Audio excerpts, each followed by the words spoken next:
Mulai datangnya COVID-19 pada tahun lalu memang telah mengubah hidup kita semua. Saya masih ingat betul rasa tegang dan panik yang terjadi di seluruh dunia pada saat itu.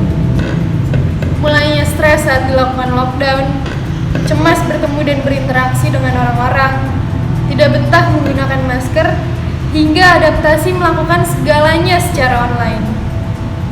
Setahun sudah kita melalui pandemi yang tak kunjung usai. Virus corona seakan tidak ingin meninggalkan kita. Karena bukannya sudah, justru virus corona malah bermutasi menjadi varian baru yang bahayanya mengancam kita semua. Selama 15 menit ke depan, saya, Michelle Farah, akan menemani Anda dengan narasumber-narasumber terkait untuk membicarakan tentang varian baru dari corona ini dalam program Medium, Media untuk Sium.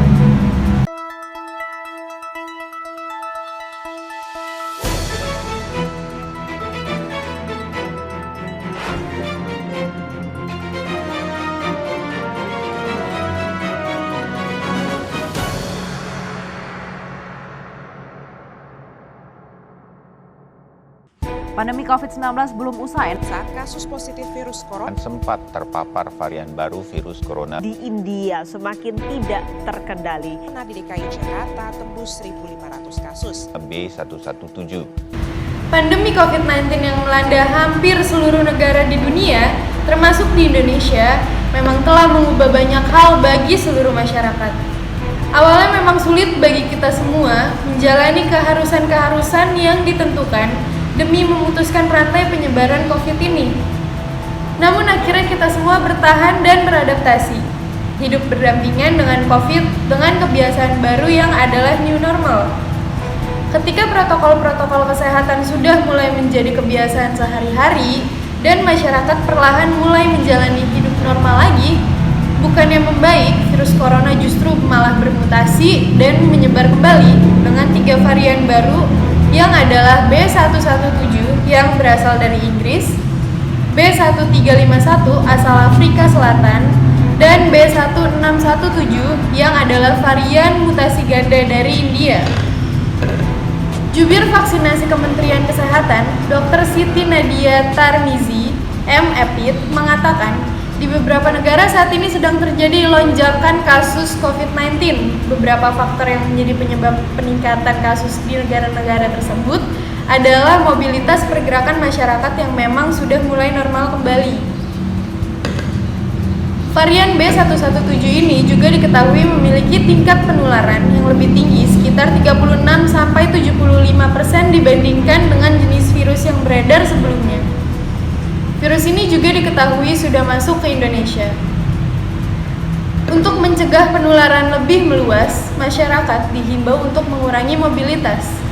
Situasi yang ada di Indonesia mengharuskan masyarakat untuk mematuhi betul apa yang sudah dianjurkan atau dilarang oleh pemerintah.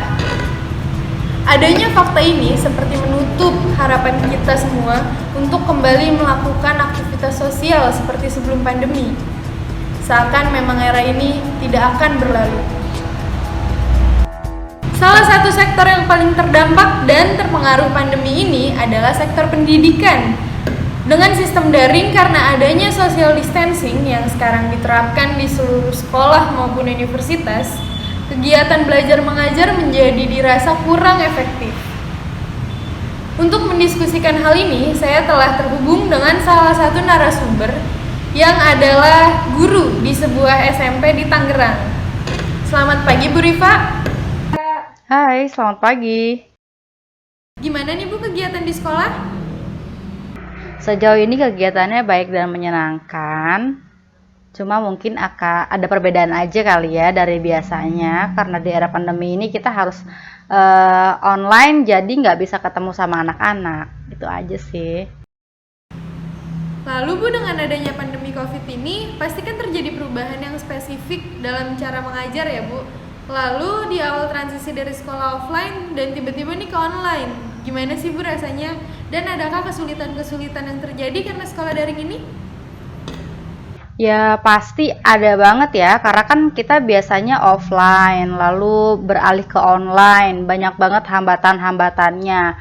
Mulai dari metodenya yang harus dicari biar anak-anak gak bosen, mulai dari masalah jaringan dan koneksi internet, karena kan setiap rumah, setiap wilayah itu kan punya koneksi internetnya beda-beda ya. Jadi ya itu dia hambatan-hambatan dari sekolah online ini. Lalu Bu, sekarang kan sedang beredar soal adanya varian baru virus corona yang tingkat penularannya ternyata lebih tinggi dari sebelumnya. Sehingga sepertinya harapan sekolah offline tuh makin jauh lagi gitu.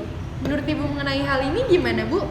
Adakah kesiapan dari Ibu ataupun pihak sekolah dalam menanggapi dan menghadapi varian baru COVID ini? Iya, sebenarnya kita sih pengennya yang terbaik aja ya untuk anak-anak, apalagi kan kesehatan anak-anak kita nggak pernah tahu seberapa kuat sistem imun mereka. Jadi mungkin kalaupun kita harus sekolah online seperti ini, pembelajaran daring, mungkin itu yang terbaik. Kita guru-guru dan pihak sekolah sih sudah mempersiapkan dengan baik ya, mulai dari memperhatikan sistem prokesnya, juga sekarang sudah mulai ada vaksinasi. Kita berharap semua upaya ini bisa melindungi anak-anak dan juga kita semua, itu sih. Lalu dengan adanya COVID ini, kita kan mau nggak mau harus membiasakan diri dengan segala kegiatan yang beralih online, terutama dalam kegiatan belajar mengajar. Juga seringkali saya dengar dari beberapa pengalaman orang-orang yang katanya sekarang karena sekolah online ini banyak anak yang jadi ngerasanya kayak libur dan kehilangan minat belajar. Adakah metode belajar yang Ibu terapkan untuk menangani masalah minat belajar di para murid ini? Nah, itu dia ya masalah yang sekarang dihadapi oleh ibu-ibu khususnya dan juga anak murid. Tapi balik lagi, kita kan sebagai guru itu tugasnya adalah membuat membuat anak itu semangat belajar gitu kan, memotivasi anak itu untuk tetap semangat belajar gitu. Caranya seperti apa? Kita pilih metode-metode yang masih relevan dengan sekolah offline. Kalau saya pribadi sih nggak ada perbedaan antara sekolah offline dan online ya, karena kita guru harus kasih materi yang sama, cuma mungkin perbedaannya dari sistem belajarnya aja masing-masing. Nah, ini balik lagi bagaimana sih metodenya, yaitu dia dari awal karena anak-anak ini merasanya sekolah di rumah itu kayak liburan, saya pastikan anak-anak itu untuk selalu on kamera saat Zoom. Dan balik lagi, saya akan ajarkan anak-anak, saya akan membiasakan anak-anak itu untuk gabung dulu sama kita deh, moodnya harus menyatu dulu. Gimana sih caranya Bu Rifa? Biasanya saya sih di 10 menit awal itu kalau misalkan di sekolah kan cuma say hi segala macam basa-basi gitu kan. Kalau di Zoom lebih banyak ceritanya, tanya apa, lagi sibuk apa sekarang, gimana di rumah aja, apakah menyenangkan, ada kegiatan apa yang baru dilalui gitu kan. Jadi kan kalau anak-anak udah mulai masuk nih moodnya sama kita, mereka pasti akan lebih gampang untuk ikutin instruksinya kan. Dan itu dia, kalau anak-anak udah mudah mengikuti instruksinya, pembelajaran jadi lancar. Saya tuh nggak pernah ada batasan, bukan batasan, saya nggak ada yang namanya perbedaan antara mengajar online dan offline. Jamnya sama. Saya memaksa untuk anak-anak itu belajarnya sesuai dengan jam belajar mereka di sekolah. Kalau mulai jamnya dari jam 7 sampai jam 12, oke, kita mulai dari jam 7 sampai jam 12. Semuanya harus selesai di situ. Tapi kalau misalkan ada pertanyaan, tapi kan Miss Rifa biasanya jaringan internet itu kan nggak selamanya bagus. Nah, itu dia bagaimana cara mengatasinya. Biasanya saya akan ada susulannya tuh nggak yang lama. Saya cuma akan kasih dia chat atau kirim pesan. Kalau misalkan dia jaringannya nggak bagus, silahkan kerjakan halaman sekian sama sekian. Itu kan maksudnya dari situ mereka mau mengerjakan aja, udah ada niatan, mereka tuh udah ikuti instruksi saya gitu. Jadi waktunya itu nggak ada yang molor-molor lagi. Sebisa mungkin saya nggak mau memberatkan kepada orang tua, saya juga nggak mau memberatkan kepada anak. Kenapa? Karena anak itu di sekolah aja mereka tuh kadang capek. Apalagi kalau di rumah nggak ketemu teman-temannya kan, mereka pasti bosan. Maka dari itu saya pastikan pembelajaran di sekolah dan di rumah tuh sama aja. Nggak ada yang namanya molor-molor waktu. Misalkan dari jam 7 tapi selesai tugasnya jam 5, jam 2, jam 3. Enggak, saya nggak mau. Saya tungguin anak-anak dari jam 7 sampai jam 12 atau dari jam 7 sampai sore. Saya tungguin anak-anak. Saya nggak mau ada yang namanya nunggak-nunggak karena kan saya capek, anak-anak capek, orang tuanya capek gitu. Lalu juga karena pandemi ini tidak juga memperlihatkan tanda-tanda akan berakhir, yang sebenarnya sangat merugikan sektor pendidikan. Menurut pendapat Ibu sendiri, gimana ke depannya sektor pendidikan berjalan di tengah pandemi ini? Saya sih belum punya pandangan ke depan mengenai masalah ini ya. Cuma yang sekarang saya hadapi adalah sebisa mungkin saya memaksimalkan waktu yang diberikan atau kesempatan yang diberikan oleh sekolah untuk mengajar secara online ini. Balik lagi, saya akan memaksimalkan metode-metodenya supaya anak-anak tuh nggak yang berasa liburan, anak-anak nggak berasa nggak ada tugas. Saya nggak mau, pokoknya meskipun di rumah mereka harus tetap belajar karena ya mereka sekolah, mereka adalah seorang siswa yang tugasnya adalah belajar gitu kan. Wajib untuk belajar, makanya saya nggak mau menunda-nunda itu. Sekarang sih sejauh ini saya masih memaksimalkan aja proses pembelajaran secara daring ini. Baik Ibu, makasih banyak atas pandangannya. Saya pun setuju bahwa pandemi ini tidak seharusnya mematahkan semangat kita, terutama dalam belajar ya Bu ya. Terima kasih Bu Rifa.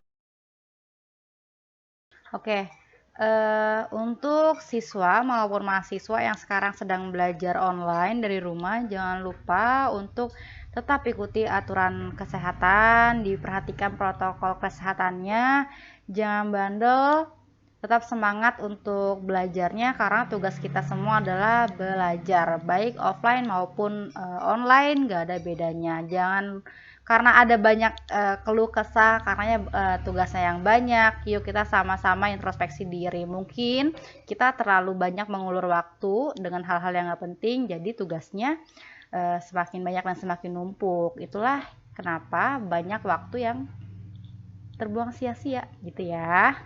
Saya Rifa, terima kasih. Itu dia pemirsa pandangan dari Bu Rifa yang melakukan kegiatan belajar mengajar di era pandemi. Selanjutnya kami akan kembali setelah jeda berikut ini.